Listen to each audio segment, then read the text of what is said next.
Good evening, everybody, and welcome to tonight's talk and demonstration as part of our online festival 2021. We have Lisa Fearn, who's going to give us a demonstration tonight, and I'd like to pass over to Alan Cook, who's going to introduce her. Yes, good evening all. Great to see you all on such a lovely evening. Lisa Fearn lives about 4 miles outside Carmarthen in a place called Her Shed. I don't think I need to translate Her Shed into English, but she lives in her shed. She has run a cookery school there for the last 12 years.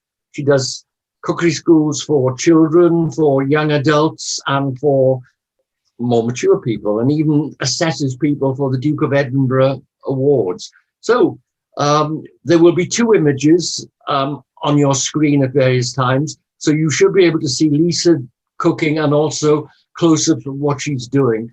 Lisa's happy to answer questions while she's cooking. So if you look at the bottom of your screen, and you will have to move your cursor to do it, you will see a mute button at the very corner. That works in reverse, because when it says mute, it means that if you click on it, you will mute. And when you are muted, it will say, there will be a red line through it and will say unmute. So if you can unmute yourself if you want to say anything, and then remute yourself so we don't get a lot of background chat, which could be very distracting. Anyway, here she is, Lisa Fearn. Lisa, it's all yours. Thank you very much. So as you explained, Alan, and thank you for your welcome, I'm going to be speaking to that camera, okay? So if you want to sort of watch me from a distance, it'll be that one. But we also have a camera set up at my hands here, so you can hopefully, and I'm just wondering what that is already. You see, when you see things, the camera catches things. And I'm working in reverse here now, so I can't see. There's something on here. I can't see what it is. Anyway, it doesn't matter. You can see exactly what I'm up to. So what I've got for you tonight is something that's quite nice and seasonal and easy. I love to cook. I love cooking for my family, and when the house is tidy and I've got some free time, I will then decide to go and bake something for myself. So I love being in the kitchen. But that said, I don't want to spend hours and hours over a very, very laborious recipe that includes loads of ingredients. And if there's one thing I hate, it's a recipe that has an endless list of ingredients that you really don't know which ones you can actually leave in and leave out, or put in and leave out, and what you can substitute. So Alan was asking me earlier, am I one of these that has to have everything, you know, so? I am very much a throw it in cook. I'm one who opens the fridge and thinks, what can I make with this? But that said, it's sometimes nice to have a few ideas about sauces and dressings and how to lift your meal from a certain level to a different level, another level. And that's where hopefully tonight will become useful. I said I'd focus on vegetables, but I have bought some nice salmon with me tonight to sort of add, but obviously, and we'll come to this later, when I say salmon, it could be a pork chop, it could be a chicken breast, it could be whatever your favourite meat is, or indeed it could be just the vegetables, because I think they speak loudly for themselves anyway. To go with every meal, I think is wonderful, and if you're having friends over, nothing beats actually having homemade bread. So I'm just going to show you a really quick recipe. I've got my glass bowl here because you can see inside. And I'm going to put in 600 grams. No, I haven't weighed it out. I'm just going to assume that that's about 600 grams. If you really want to have some fun in the kitchen, guess it, then pop it on the scales. I'm not going to bother tonight, but you can just pop it on the scales and see how close you are. But it's not precise. You know, when some recipes are precise, baking is not one of them. I don't think, not bread anyway. Cakes maybe, not so much the bread. To about 600 grams of flour, strong flour by the way.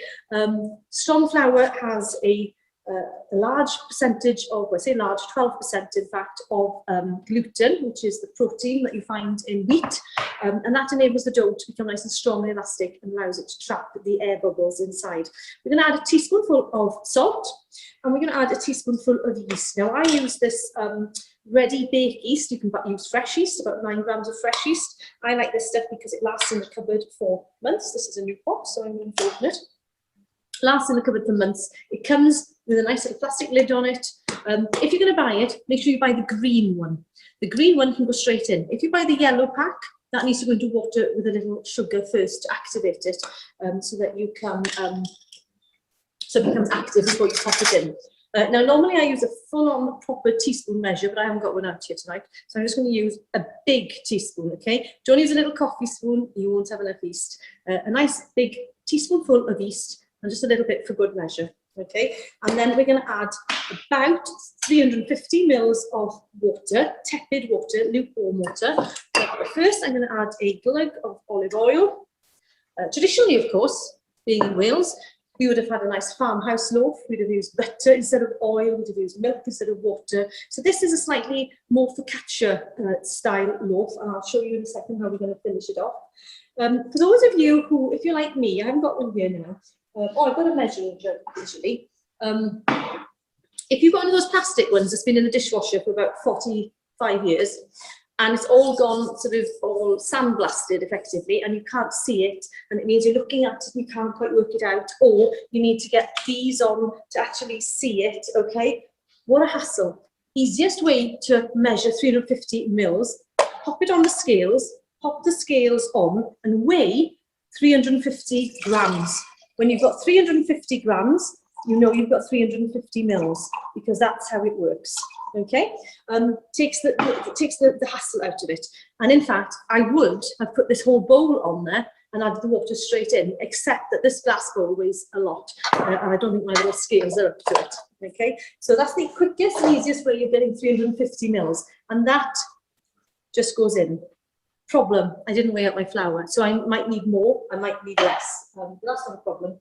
We can work with that, and then I'm going to get a shortish spoon to stir the whole thing.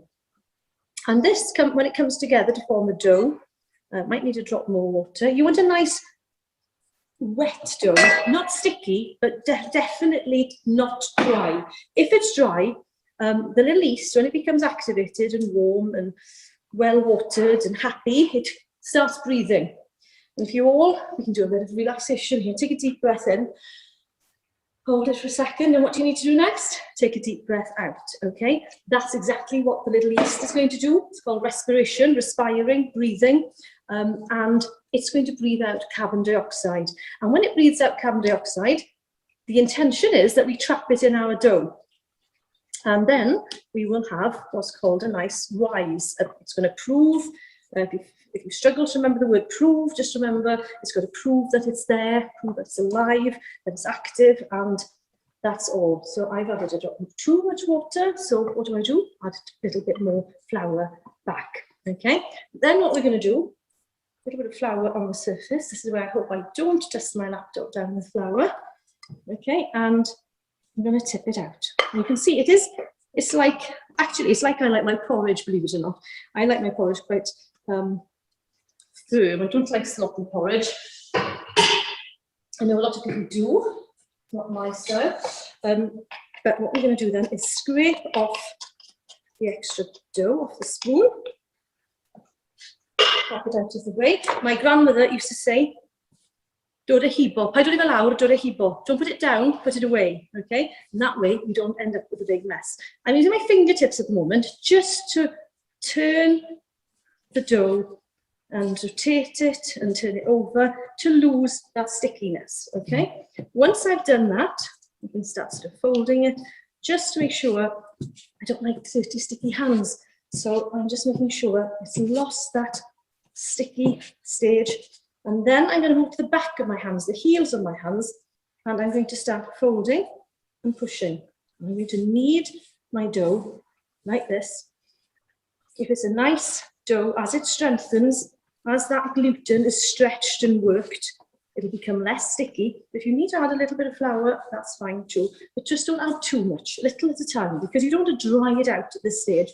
Once you've got it to a nice moist, sticky-ish, but not quite dough, you don't then want to add masses of flour to dry it out to make it absolutely solid again, because those little bubbles of carbon dioxide breathed out by the little yeast need to be trapped in here. And what we're doing now, we're working that gluten. Think of them as little muscle fibers. We're working them and stretching them, giving them a bit of a workout. And that makes them nice and elastic so that when the bubbles are released, they can trap the bubbles and expand like little balloons. Those of you who watch the Bake Off, if they say it's overproved, what they mean is that each one of those little bubbles in the bread, in the proved bread, has expanded and expanded, and once it gets to a certain point, there's no strength left and it pops, okay? And that's when it deflates and you lose your nice rise. Now then, so if you've got a very scruffy, messy piece of dough like that, what I'm now going to do is start to tidy it up. Bring the bottom to the top and rotate slightly, bottom to the top. And what I'm doing, I'm stretching the underside so that eventually, once you've gone round a few times, and stretch the bottom, when you turn it over, tuck the edges in, you end up with a nice round ball of dough. Can you see that? That now needs to rest a little. The yeast has been worked, the gluten's been worked, and it needs to just chill, take its time for about 45 minutes to an hour, somewhere warm, and it'll just start rising, proving. What I do, I tend to put it back in the bowl, put a little bit of oil underneath, extra oil, that's good. Okay, and we're going to pop it in, give it a little turn, and then we're going to do a bit of a blue beater. I'm going to take the tea cloth off this one, damp tea cloth, shower cap, by the way, works a treat, shower cap over the top, keeps the moisture in, keeps the cold air out, and it gives the yeast the perfect environment. Pop it somewhere warm if you've got somewhere warm, like in on top of a radiator or something like that. And this is one I've made earlier. Where do I need to put it? Like that. Now you can see this is quite bouncy. This is full of air. And if I tip it out, come on. There we go. Okay, the thing's stuck in the bowl. There you can see that. Okay, and this is the underside. You can see all the little bubbles. I've got my white doughy hands. I'm just going to turn it over. This is a granary loaf, okay? So instead of 600 grams of plain white, I added 300 of white and I did 300 of granary flour. And that way you get the lightness of the white and you get the granary, the seeds of the granary flour. So a little bit of flour underneath. And what we're going to do now, it sings and it's happy. Happy dough sings. As you squeeze the air out, it makes little sounds. A little bit of flour over the top. And I'm going to roll it slightly. Because what we're going to make is a picture focaccia. If any of you are on Instagram, you might have seen these. If you go on my Instagram, Lisa Fearn, you will see a little reel, a little video I did putting all of these together. So we're going to try and keep that one nice and round. You can make square ones, oblong ones, whatever. Okay, and what we're going to do, we need to pop that on a tray straight away. Now I did bring a variety of trays with me. Where's it gone? We'll use one of these. Okay, so pop it on a tray, an oven tray. Okay, and we're going to add some extras. So first of all, if you add them to that, they're not going to stick. So what we're going to do, we've got an egg wash here. These are my home laid eggs. You can see how orange they are. Beautiful colour, not necessarily the best thing for an egg glaze, actually. Lovely and sponges and poached eggs, but a little bit orange for this, but it'll disappear when we cook. Okay, so we just cover it. When I teach the kids, I say this is my edible glue because it allows everything to stick. You use oil or water, it looks sticky, you add your toppings, and believe me, in the oven they dry and everything pops off and you've got an oven full of seeds and bits and bobs on the bottom. So cover it all over like that. And then this is where you can become a little bit artistic. So I have got somewhere a load of herbs. We've got some herbs. So what I'm going to do, and chives from the garden. Now I've been a bit lazy with my chives this year. Normally I cut them back straight away so I can actually get fresh chives, but these have gone to flour. I can show you down there. So what we're going to do is just start creating.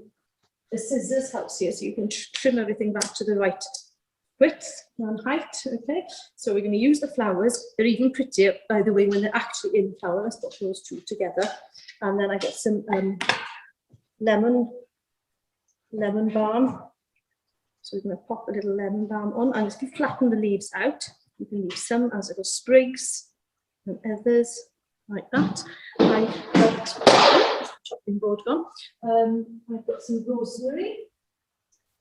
Some rosemary. So don't put the individuals, don't put them as little trees. Okay, but you can prick off some side branches and pop those on as well, like this. So you can use all your greenery. I had some, actually, I think I've used it now. Yeah, I had some of the big bronze fennel as well. I've got basil, some of that. Whatever you've got in the garden, just go for a walk and start picking. And also, if you're like me and you haven't done your weeding, some people don't like me saying this, do you think forget-me-nots are weeds or not? I think everybody's split on that one. I've got, what have I got? Here we go. So I've got some forget-me-nots. Forget-me-nots are totally edible. Okay, so we can pop those. The last thing you want to do, by the way, is put things that are not edible on. So don't go picking dangerous, especially. But just Google what's edible. You'll find that these little blue forget-me-nots are. Also, violas, totally edible. So we can pop some of those. So I'm going to just put these on randomly because I think they look pretty like that. And I'll show you one I made earlier.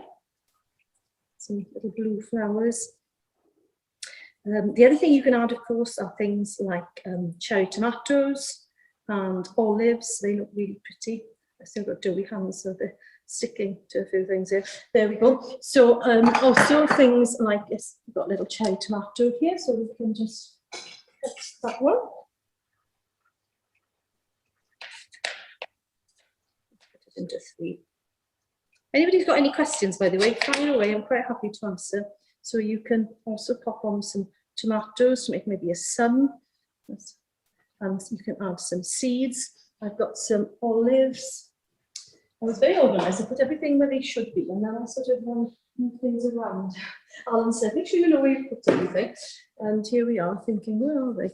And the other thing I've got actually are some dried flowers. And last summer I dried some cornflowers, and I dried, what was it, the viola, obviously, that I've just used. Marigolds, calendula, not all the marigolds, but the English marigold. So these are some little cornflower. Some borage flowers are beautiful as well. And if you press them, you can save them for the next year. Rose petals are edible, and fruit blossom flowers. So if you've got any apple blossom at the moment, so these are little, oh, I can smell the rose on there, little rose petals. And so you can just pretty up your bread like that. Let it prove then for about half an hour before you pop it in the oven. So that would go in the oven at about 180 for about half an hour. So if I can turn that around, you can possibly see the little picture we've drawn there, which is really pretty. All edible, of course, so you can just cook it. They don't look quite as vibrant as that when you cook it, unfortunately. So I've got one here, like I thought earlier. I'll pop that one out of the way. And here's one I made earlier. Okay, so you can see this time I made sort of a row of the viola at the bottom, the lemon balm. We've got some fennel, some bronze fennel in here, some olives, tomatoes, the little cornflower flowers, some flat leaf, no it wasn't, it was coriander, the chives, you can see how they are. Okay, but it's really just it's a decorative thing, it's really nice. And depending on what you've got, and if you sort of don't, if you lower the temperature slightly, they might not get quite as brown. And if I just open, if I just take this and round the, I've got my chopping board. Let's pop this on. There you go. I can make some space. I'll just show you the crumb inside.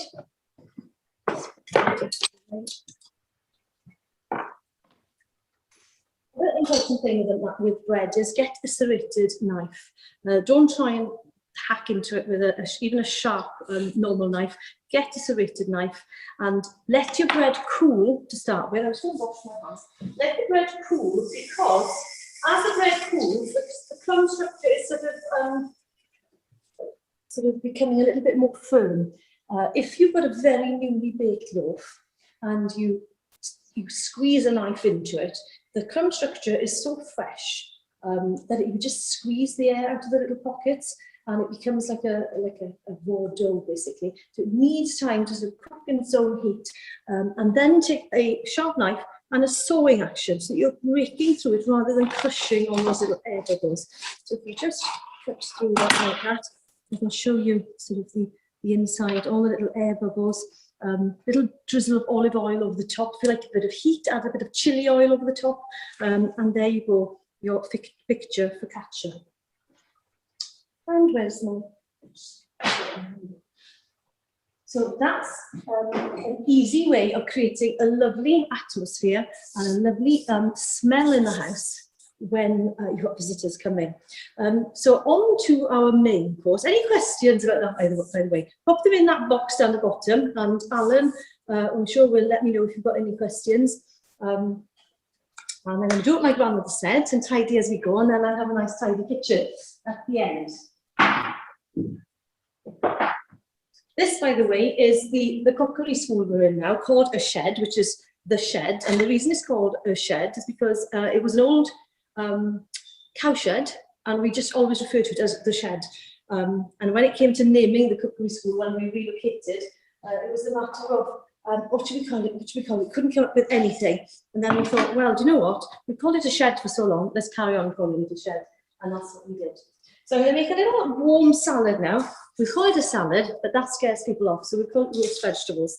I'm going to do 2 different salads: a warm salad, a roast vegetable salad, and a cold salad to go with our roast salmon. Okay, we're going to start with the warm salad, and I've got here a variety of vegetables, as you can see, vegetables and fruit. And fruit, more fruit, peppers are fruit, sweet potato, but it could also be one of these, the butternut squash, okay, interchangeable. Anything that needs butternut squash or sweet potato, you can swap them around. They're pretty, or pumpkin, in fact. I think of them as the same thing. Some normal potatoes, carrots, parsnips, the usual kind of things that you would roast, maybe in a more autumnal tray bake, okay? And what I've done, I've popped those in here, and I've started the process. So here you can see I also added some corn on the cob, which are now ready. Okay, so I'm going to take those out, those 4. So I've got some potatoes in here. I've got some butternut squash, some sweet potatoes, some carrot, lots of orange, and parsnip in there. So what I want to do, I just want to release these from the bottom of the tin, give a little sprinkling of sea salt, and that was it. Okay, so what I want to do now, this is maybe 20 minutes in. So imagine if I just chopped all these and popped them in the oven. 20 minutes in, take them out, and this is where you can start adding all the other bits and bobs. So I've got some broccoli here. I'm going to take the floret or the flower off the top, okay, and I'm going to chop the stems or just pop them in separate. Because then when it comes to serving, it's a lot easier to serve. I've got purple sprouting broccoli. I've got some of this growing. Well, actually, I've just harvested the last of it from last summer. It's a late sort of winter purple sprouting broccoli. So they were ready, have been ready for weeks. And I've just been gradually harvesting them. They don't take long. That's why I'm adding them now. And some cherry tomatoes. Let's add a little bit more of that. And this is where I'm going to add just a little bit of rosemary, whatever you've got really in the garden. And I'm going to add some red pepper. So I've done the potatoes and carrots, so they can disappear. It's quite unnerving, having a demonstration via Zoom, because I don't see any of you. I can see your faces actually if I go down to the screen here.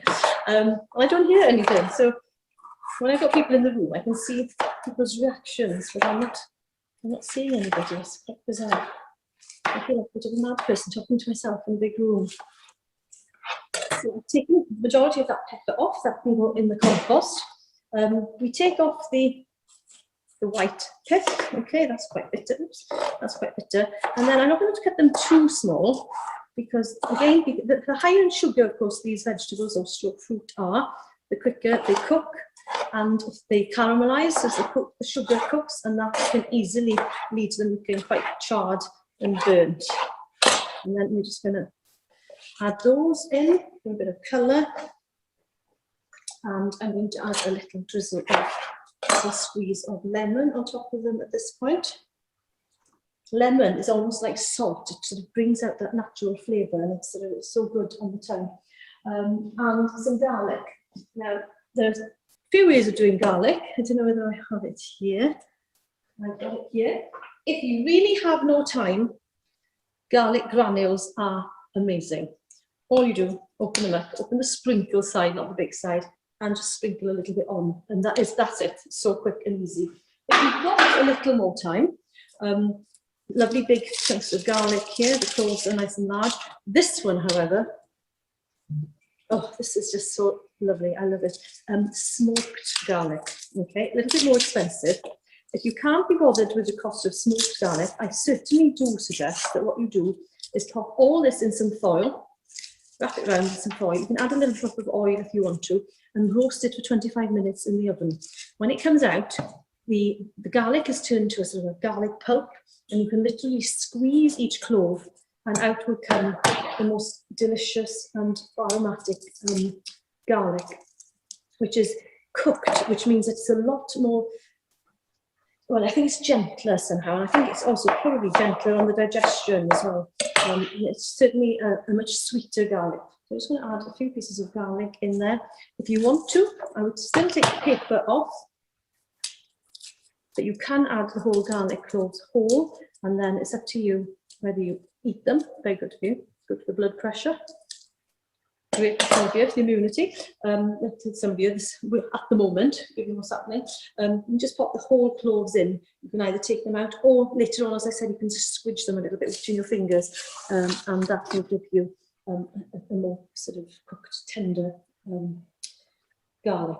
Now that needs to go in the oven for about another 10-15 minutes, okay? But with maybe a drizzle of oil over the top, especially over the broccoli, just to make sure they're a little bit moist so that they don't char and become too dry and burnt.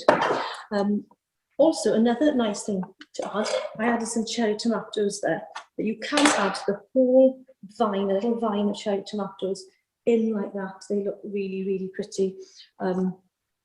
And what we're going to do when it's ready, I'm just going to cut these. You go down as low as you can. I know it seems like a pointless task. I know some of you thinking, why doesn't she just buy a tin of sweet corn? Believe me, roasted, and then you get these huge chunks, and if you're lucky, you can get all that to yourself. It's so nice. Because they're roasted, they're sort of dehydrated slightly, and as a result, they're so tasty and so sweet. And I do this sometimes, and I walk away to do something else in the kitchen, and if my kids are around, half of it disappears. They just come with these large chunks, and they take them straight away and consume very, very readily. Right, so I've got these here. So I'm not ready to put these in now because these have been cooked once. So what I want to do is just add these at the end as a little bit of some lovely sweet additions.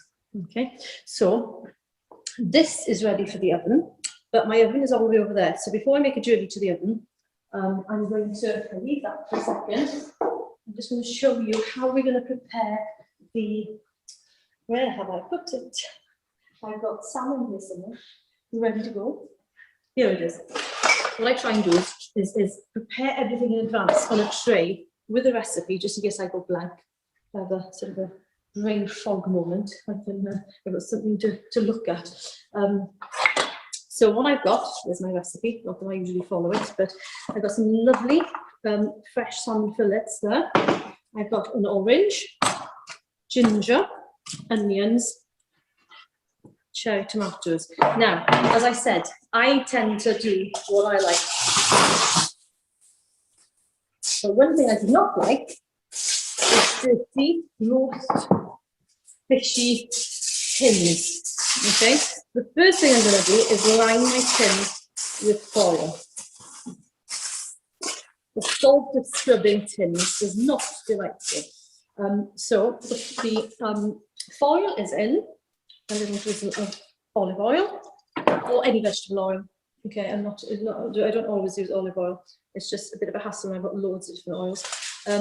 I'm going to pop the salmon in. Now you can do these individually, which is also quite nice because then you can actually serve the little portions on out of the foil stroke parchment. You can do this in parchment paper as well. Okay, but I'm just making sure there's oil underneath so they don't totally stick. And another thing, talking about oil, I've got a few different oils here. I've got truffle oil, I've got avocado oil somewhere as well. I mean, you can, and sesame oil is a big favourite of mine. There it is, toasted sesame oil. Usually more of a dressing than anything else. But we're going to go down the Asian route here anyway. So I'm going to add just teeny, very, very strong flavour. So intense. If you make stir fries regularly and you're thinking, why doesn't my stir fry why isn't it quite like, you know, you get, so why doesn't it taste authentic? Drizzle sesame oil over the top at the end. Amazing. And then into that, talking of garlic, we've got the dried garlic I showed you, we've got the actual garlic. This is incredible as well, okay? I found these last week, garlic cloves in a herb marinade, okay? So, no work whatsoever. We can just pick these out. I'm going to put them on my tray there. Like that, we'll go with 3. And then we will just finally chop. By the time everything is cooked, and these are already marinated, so they're really super soft, okay? We'll just pop a few in like that. Put a bit of sweet on there as well. Ginger, I'm just going to take a little piece off. I'm using a spoon. I'm going to scrape off the skin. It's actually easier using a spoon than it is to use a knife, by the way. And you don't waste any. I know it's not expensive anyway, but seriously, it does come off. And the edge of the spoon seems to somehow just get around all those little knobbly bits. And a few things, by the way, I'm throwing all these waste pieces on the floor. They're going in my compost bin, okay? And then we're just going to again take a few slices. If you don't like garlic or ginger, just leave it out. So we're going to go as fine as we can. Once we've got it reasonably fine, we can just take the knife through it one more time. Together, scrape off the knife, and again. And then the advantage of these sort of samurai swords, as I call them, our Japanese knives, where we can lift it all up on the knife from the blade and then sprinkle it on. Okay, wash my hands.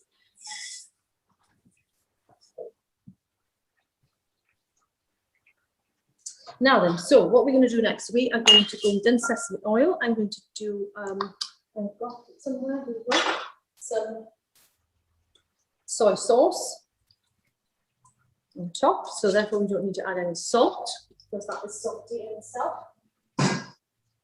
You can add some lemon if you want to, but the ginger, the garlic, the soy is a lovely combination. And then in with those, we're just going to add a few cherry tomatoes. The juices sort of steam and help the whole fish to cook. I'll add some lovely juices. Maybe a little red pepper would be nice. So we'll just go for some nice thin pieces.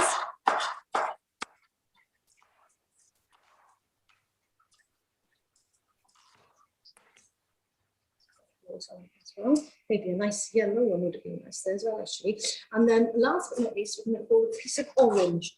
Now I'm going to put orange, squeezed orange and orange pieces in today. But a little tip for you, I'm not a big fan of it myself, so I don't have any in the house at the moment, but if you've got any marmalade, I tell you, just marmalade on top of this, smear it on, warm it in the microwave if you want to, a little bit to start with, to make it a little bit runnier. Squeeze any bits left, little drop or just brush on the marmalade onto your salmon, and it's really, really, really nice. So there you go. Like that. And then you can fold this over, or just to make sure I don't tear over the top like that, and then roll the edges. And then this goes in the oven for about 15 to 20 minutes, obviously depending on the thickness of your salmon fillet. What you want to do is make sure that you crunch the edges enough so you don't lose any moisture. And there you have it. I'm just going to go in the compost. We'll keep ginger for another day. Pop those back. And so there we have. So we're going to put the roast vegetables in to start with. We're going to put the salmon in. And you want them all basically to come out together. But you can pop the vegetables in if you want to get them ready. You can always pop them back in to warm up. So I'm going to disappear for 2 minutes while I pop these in the oven. And I'll be straight back to show you the salad. Ask your questions in the chat box.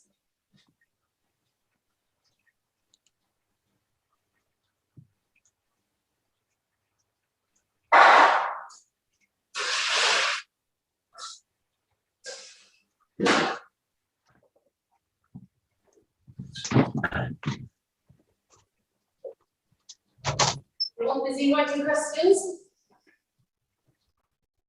How are you getting on? Any feedback? Alan's disappeared. Where's he gone? Alan's run away now, but I'm still here, Lisa. It's Ian. That's okay then.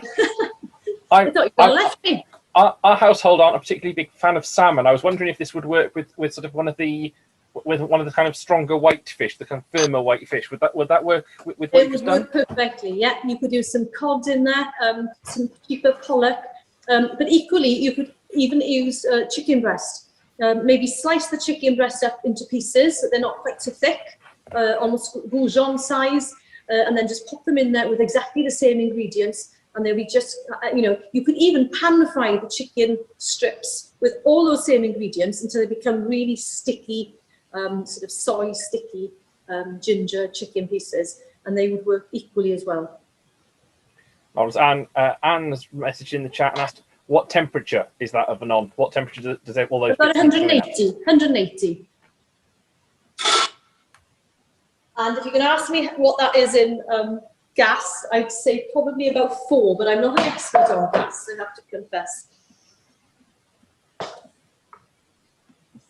Anybody else with anything they need to know about? And Lisa, do you ever use courgettes in the vegetable mix?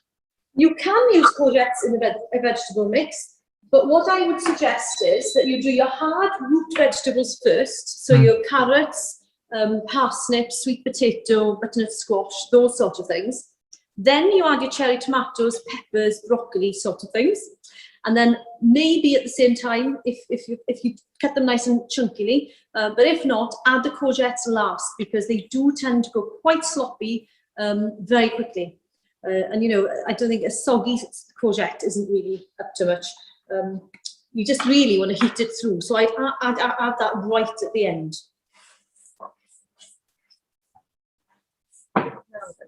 So what we've done so far, we've done our roast vegetables and we've prepared our salmon. I'm trying to think now what we could do next. There's a few things about salad. We'll move on to the salad actually, because I can mention a few things as we do so. And what I've done here, I've already put the ingredients that I'm going to use together. And I think that's important because even if you're cooking on your own at home, you can forget, especially with things like salad, because you can go to the salad drawer and you can get your cucumber and your tomatoes and your lettuce and your bits and bobs, and you don't necessarily remember all the extra things you can add. So what I've done here, I've thought of what I want to do. Broccoli is the star here, raw, believe it or not. I found this reduced today in our local veg shop, fruit and veg shop, a pomegranate. I hope it's okay on the inside. An apple, some lemon for flavour, some dressing ideas there, and again some red pepper and some pine nuts. Nuts and seeds add a heck of a lot to salads, not even just flavour and texture, but nutrition-wise as well. So if you're, for instance, going to go down a lot of people did veganuary, didn't they? Or you want to go down the route of just eating more salads over the summer, maybe reducing the amount of meat, which a lot of people are doing at the moment, not necessarily becoming vegetarian, but just reducing the number of days that they eat meat, or eating a meat-free meal every day. Or, you know, there's lots of different ways of reducing meat for health reasons, for the environment, whatever. But adding nuts and seeds and pulses are therefore important for the nutrition side of things. So I've got, where did I put my knife? I've lost my knife. For those of you who are wondering, why can't you find anything? This is not my normal kitchen. I'm in the cookery school, and more than that, I'm not even in my kitchen. I'm in the coffee bar area, which I thought I would make into a sort of little set, not just for you for tonight, but generally speaking, because here the acoustics are a bit better, and it looks a little bit like my kitchen at home. I think a lot of people, when we moved into this a shed, when we left the house, when I first started the business, let's go back a stage, it was in our house. The kids were about, I think my youngest was 4. I got 5 children. So my youngest was 4. So it was 4, 6, 8, 10, and 12. It's nice and easy. I started a business because I thought I had a bit of time on my hands.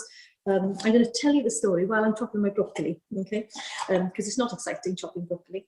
So I started the business, and I had a class on a Thursday night after school, and I had a class on a Saturday morning. And for a long, long time, I thought of doing this, but I thought, oh, we've got this old cow shed, but I haven't got the money to renovate it. And a friend came down from Reading, and I told her what I'd like to do, you know, get back into work somehow, because I'd had loads of years out looking after the children. I'd been in banking before that, and then trained as a teacher. And she said, well, you say your kitchen is not large enough, start in the kitchen. And I thought, oh my gosh, why didn't I see that? So I did. And we did that for probably 10 years. And then I eventually applied for a grant to renovate the cowshed, which is where we are tonight. And we moved in on the 1st of August 2019. Then, of course, you know, COVID hit, and everything's been a bit difficult ever since. And we're just about opening up the cookery school now again for the second time. We had lockdown 1, then the fire break, and then we never reopened actually. And so we're reopening for the second time. So here's our broccoli, by the way. So I started in the house, but the family's in the house, and it was a bit inconvenient really all the time to sort of keep pushing them out the kitchen. So I thought, you know what, we move down here for tonight. But what I was going to say was, when we first moved here, everybody said, oh, but we like your kitchen. My kitchen looks a bit like this. So I thought, for those people who miss my kitchen, here's a bit of my kitchen in the cookery school. Lots of kilner jars full of all my bits and bobs. So it looks a little bit like home. And it means I'm not in the house and they can carry on. So what I'm making is a broccoli and red pepper. I love red peppers, but it can be yellow pepper, any colour pepper, but avoid green. Green is really, really bitter. Green is great in curry, especially if you add some sweetness alongside it. Some mango chutney or some mango or anything similar. But what I'm going to do, there's 2 ways of doing this. There's the hard way and the easy way. I'm doing it the hard way. I'm doing it by hand. But if you've got a food processor, I have got a small one here somewhere actually. I've got this teeny one.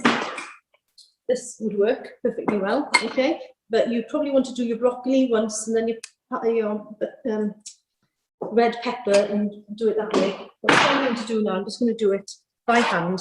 So you want to sort of get everything fairly small, not too large.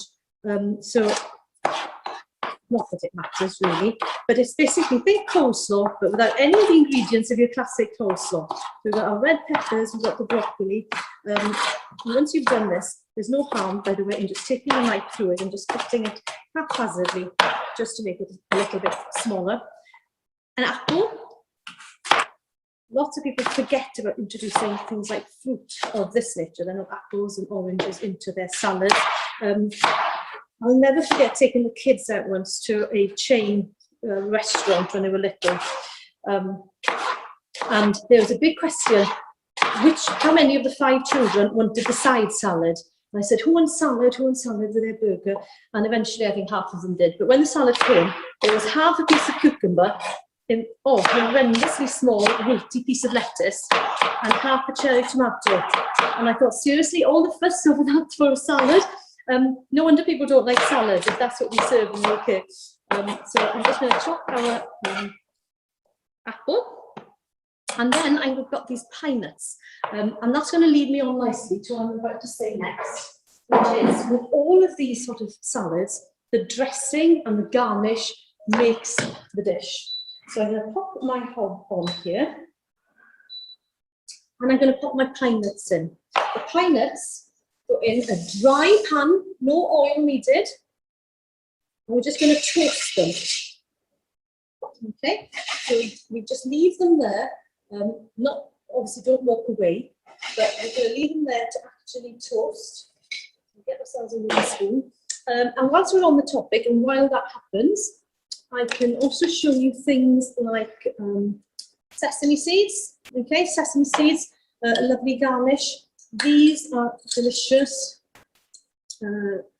Pumpkin seeds. Okay, sesame seeds, pumpkin seeds, flax seeds. I've got some lovely flax seeds here.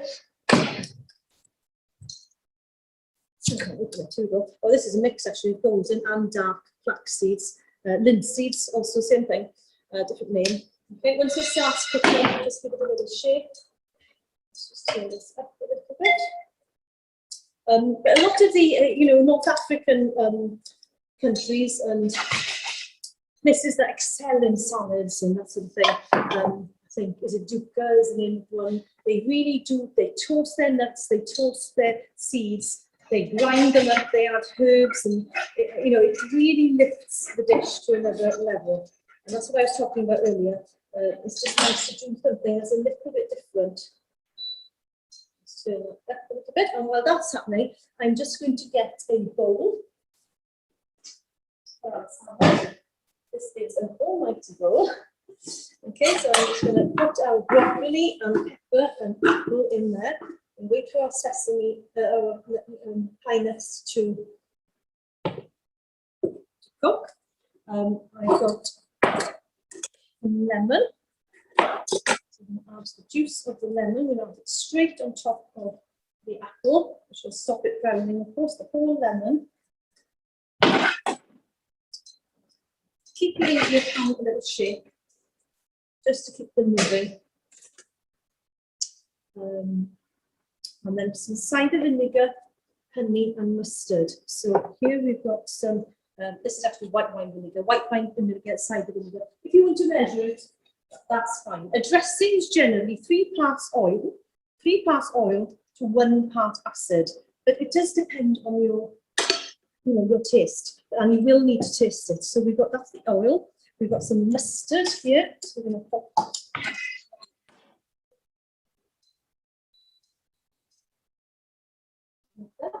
Let's get some mustard. So a good tablespoonful of mustard. And then a little drizzle of honey for sweetness. When you've got any dish, you need to satisfy all those taste buds, the sweet, the sour, the salty. What's left? There's another one. Okay, and then we'll just give it a good stir.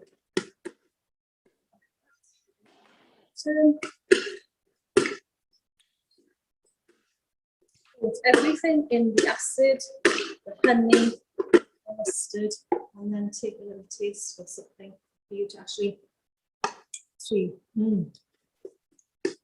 I love this. This is the kind of thing you can make on Monday. Pop it in the fridge, and you can dip in until Thursday, Friday. Just keep it in, keep it chilled. It might soften slightly by the end of the 3rd, 4th day, but there's nothing dangerous in there. There's no sort of high-risk foods, and just keep really nicely. You've got the perfect packing food, or perfect for kids' lunch boxes or your lunches. Goes nicely with all sorts of things: chicken, fish, you name it, it goes with it. Right, so there's our toasted pine nuts. It just goes slightly golden colour. Let's see, bring it down here. Okay, just going to add those on top. So while the pan is still hot, I'm going to put some of the pumpkin seeds in, and the sesame seeds. Move that to the way. And I might as well, since I've got them here, do the linseed seeds as well. Again, a dry pan. It just sort of cooks the oil slightly, and it makes them really nice and flavoursome.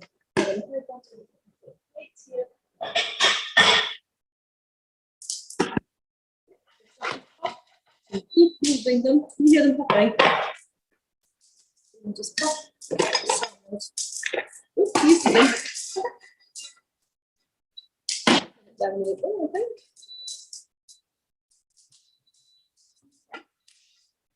Keep them moving. doing. The pan, if you've got a good heavy solid pan as well, the pan itself will retain a lot of the heat. I think that's done enough. We'll pop those into a little casserole, and they are then perfect for going on top of any salads.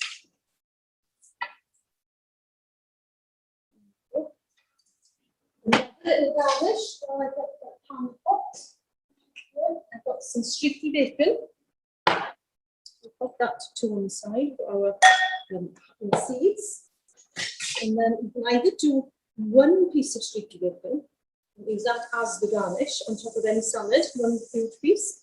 Or what you can do is cut up a few pieces into small pieces, and then that can be sprinkled on as a crispy little addition to your salad. You're taking the salad in a basic either roast or cold salad into something with a little crispiness and saltiness, a little bit of texture, like that.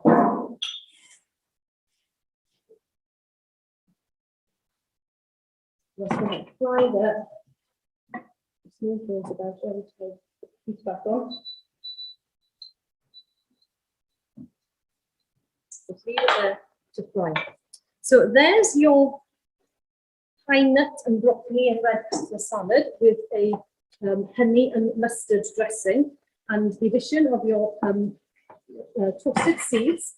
Another little idea while that's just finishing off, in a jam jar, I've got these jam jar dressings.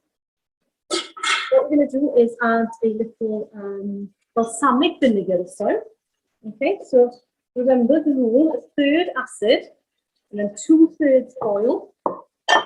Didn't add any oil to this one, by the way, and that is a really nice non-oily dressing. Okay, so we want about 2/3. We'll just leave it there, so half and half for now. And we give that a shake.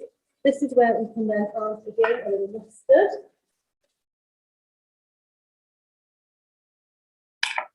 A little honey. So instead of adding it in like that, you can just make it as a dressing in the jam jar.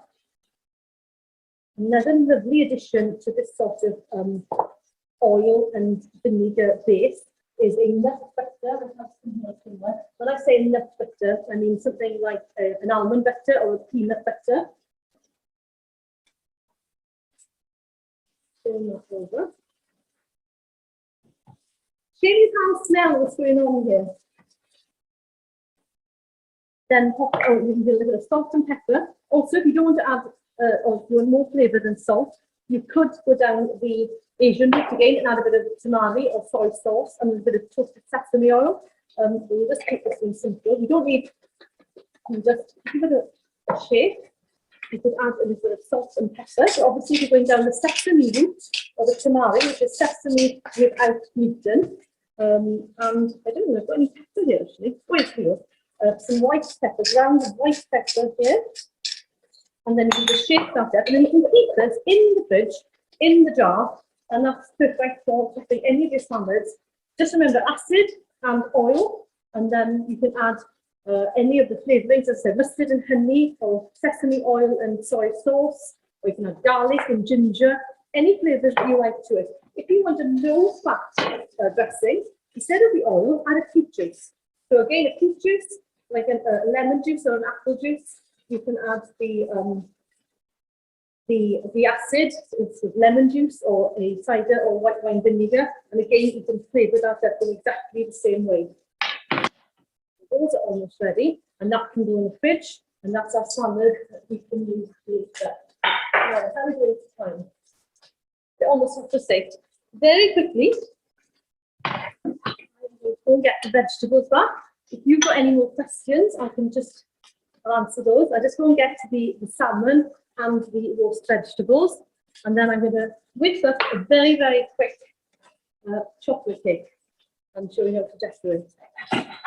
So if you've got any questions, scribble them in the box at the bottom, and I'm sure I am doing my best to answer for you.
a bit.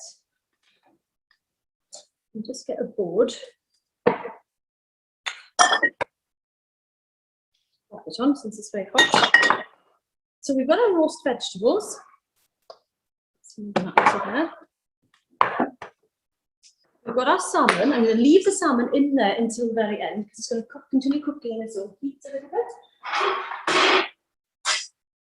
We've got our roast vegetables, which I'm going to show you. And what I'm going to do with this very quickly, if you like some heat, you can add some chili flakes. Okay. To lift this again to another level, as I said, which is what we need to do tonight. So we've got our roast vegetables here now. The tomatoes have gone all nice and mushy. The carrots and the potatoes are cooked through, so we're just going to loosen them from the bottom.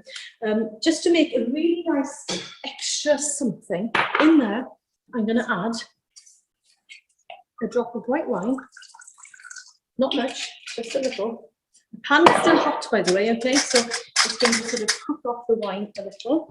And I've got some miso. Now, miso is fermented soya, okay? So I'm going to just scrape that off. It gives a lovely umami flavour, which is what they say the last sort of taste. It's a very earthy. If you can't imagine what it tastes like, think beetroot, you know, that sort of slightly earthy flavour. It's not for everybody, but I think done really well and subtly, which I think miso is, it adds a lovely flavour. So you add, so just tasting that now, is lovely. And then I'm just going to drizzle that over our vegetables. And it just instantly adds another flavour to them, which makes you think, never tasted a carrot that tastes quite like that before. And you don't quite know what it is, but it's there.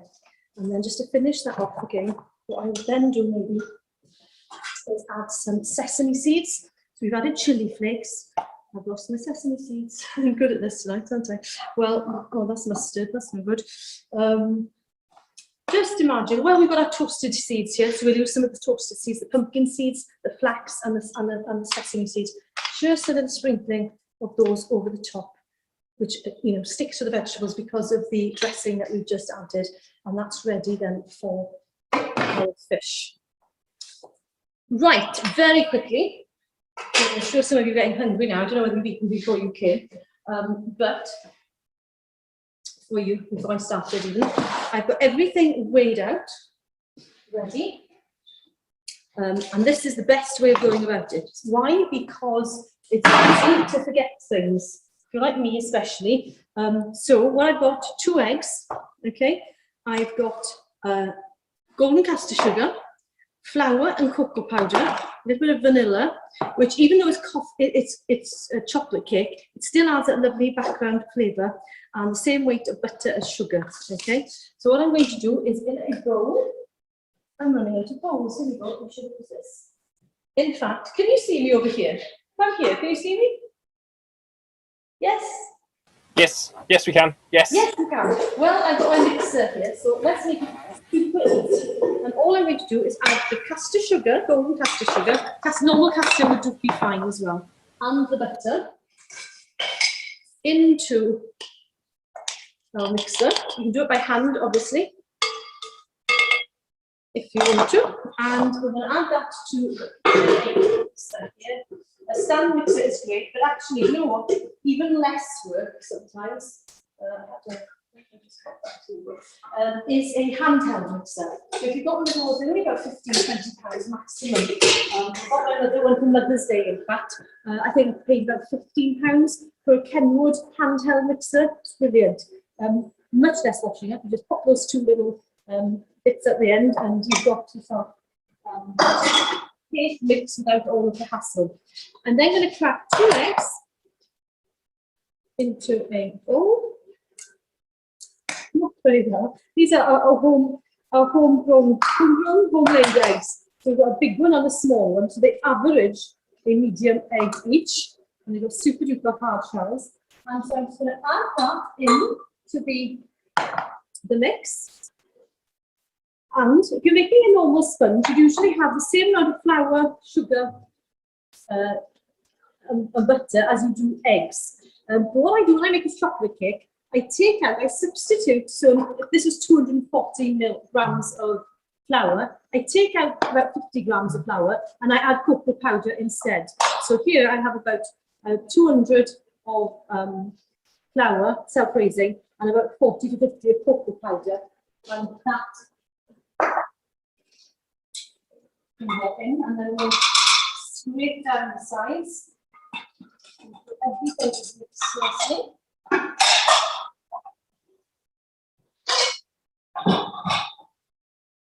If you find your mixture is a little bit dry, you can add a drop of milk. And I'm going to go in a tiny, I usually use a spoon, but it just dirties a spoon. And then you can't even get all your vanilla off the spoon either. So a little drop of vanilla.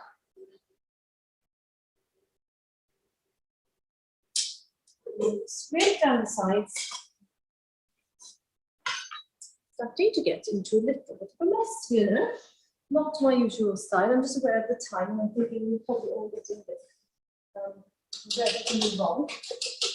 So once you've mixed all the ingredients together and mix them well, divide them into 2 tins. I should leave that. Divide them into 2 tins of equal size, or in fact, you can use exactly the same mix to make cupcakes. So this is what I did about half an hour before I came live with you. I've got my 2 cakes. It's this kind of cake that cracks like that, and that's not a problem. I've used these easy liners, okay? So that I can guarantee to get it out. And there we go. And we'll get the other one. In fact, if I just, we can decorate it on that, in fact. So let's just take this one out as well. Now you can see that they've risen slightly, okay? So that's not a problem, but if you want to put one on top of the other, it leaves a bit of a funny gap, can you see? So it's not a problem, but what we are going to do is get rid of the problem. So with a serrated knife, you can get wires for doing this, but a serrated bread knife does the job. Just take off the larger piece. Yeah, like that. That can become your treat or your hard work. And I've got a buttercream here. So what I'm going to do, I'm going to put a buttercream in the middle. What I've done is added, I think it was 400 grams of icing sugar, 200 grams of a spread, not butter. I find butter a real hard job to actually get mixed in. So I tend to these days go with a vegetable spread, but a nice one that you know is of decent quality, okay? And then I'm going to put a big dollop of that in the middle. And just blend them together using the mixer. If you need to add a little bit of water as well, just the smallest amount. Go very, very slowly, just to make sure that you don't sort of make it all. And I'm just going to spread this around. Turntables idea. You can see the cake, because I cut the top off, the cake is slightly coming up, but it doesn't matter because this is going to be inside the cake. Okay, but we'll do a bit more. Just get it all.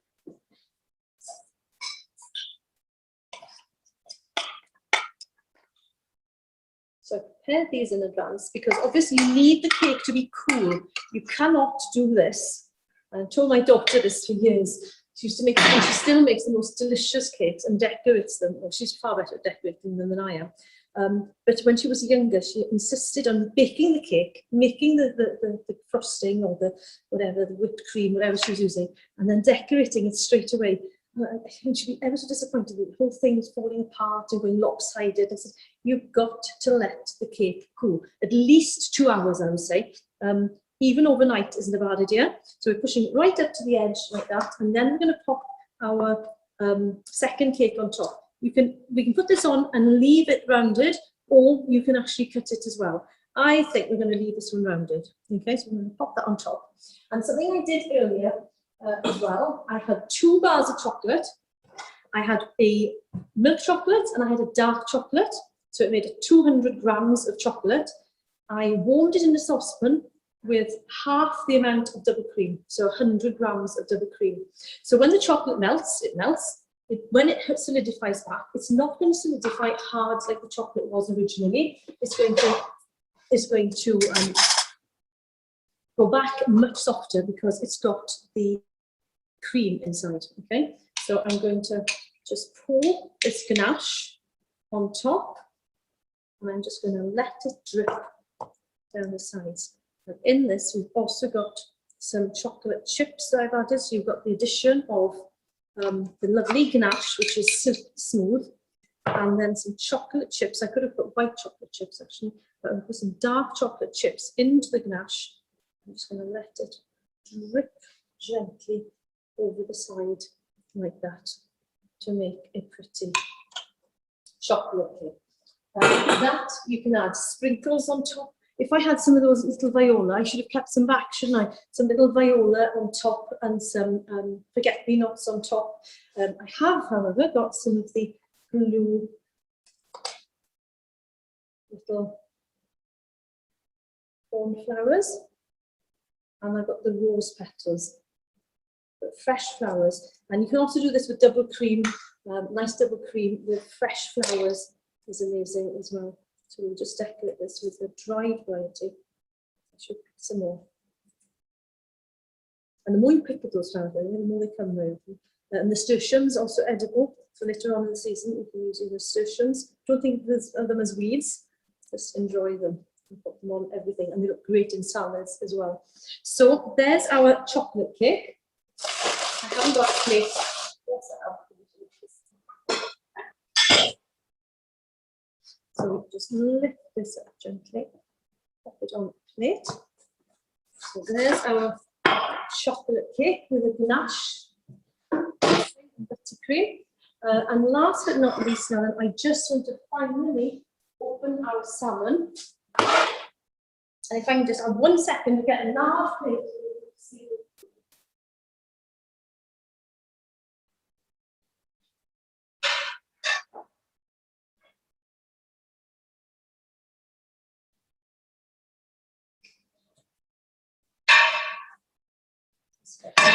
Big plate, and we'll add some of our roast vegetables, our dressed roast vegetables.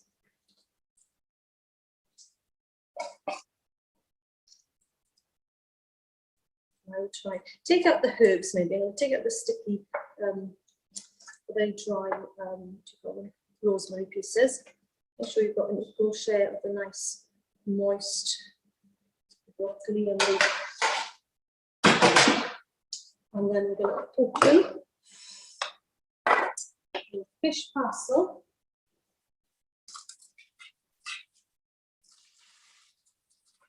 You can see it's just a matter of carefully lifting a nice piece of salmon on the top with the orange tomatoes and peppers.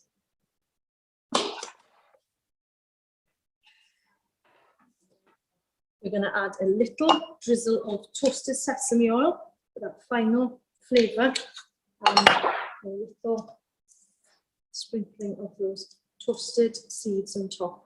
And there you have it, your orange and soy with ginger salmon and roasted vegetables. Or, don't forget, you could have gone for, I've lost them, story of tonight, the salad. Where did I put them? I'm looking around. I can't stop them. They're behind me. And of course, don't forget, we've got our picture focaccia as well on the side, followed by chocolate cake. So I hope you've enjoyed. If you've got any questions, fire away and I'll do my best to answer.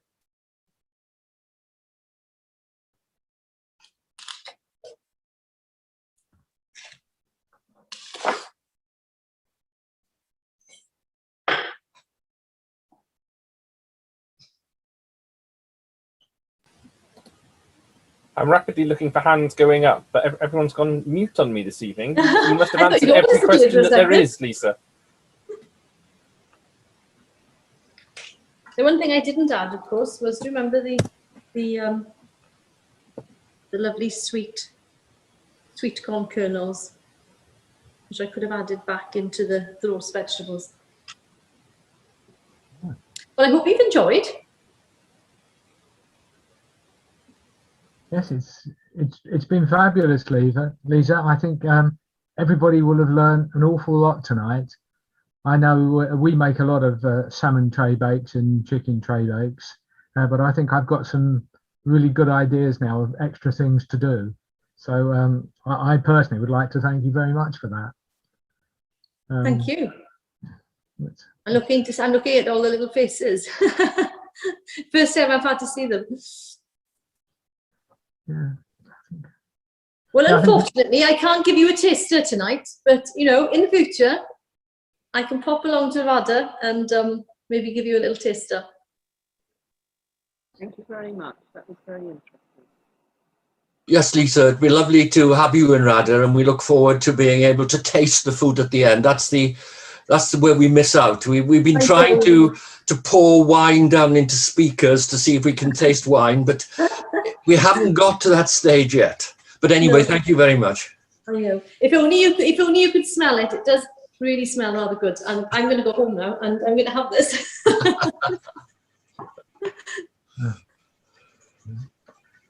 Unfortunately, Carmarthen is a bit far for us. So. I know. It's good for me. Anyway, thanks a lot, everyone. Yes, thank you, Lisa. Thank you very much. Sorry, Alan, before anybody go, could I just mention the rest of the festival? We've got a talk tomorrow night by Christelle on the Roman ships of Lake Nemi. I think the title perhaps doesn't quite give you the feel for the sort of talk it's going to be about, because it's going to talk about ships from antiquity to the present day, taking in Egyptian gods and pharaohs, mad Roman emperors, eccentric explorers, and early attempts at underwater archaeology. So I think it's going to be quite interesting. On Thursday evening, we have the 10 of us quiz. And if anybody's not joined but are still interested in joining, please contact Roseanne. And on Friday evening, we have online bingo. I can't tell you very much about it, but I'm told by Ian it's a whale of a time. So if people want to register for these, please do. And on Sunday, we have an actual outdoor event. We have open gardens, and this will be 4 gardens which will be opened. It's £5, and you can spend this, or you can go into any of the 4 gardens to start with and go to 1, 2, 3, or 4 of them. The money from that will go to 10 of us Cancer Care, and there will be a plant sale at one of the gardens at 11 Park Road. 10 of us Cancer Care, our charity for this year, and our talks that we're running at the moment are all free. But if you'd like to make a donation, please do so. You can do so online on the page you registered at on the festival website, or you can do it directly to the local 10 of us Cancer Care group. So thank you all very much.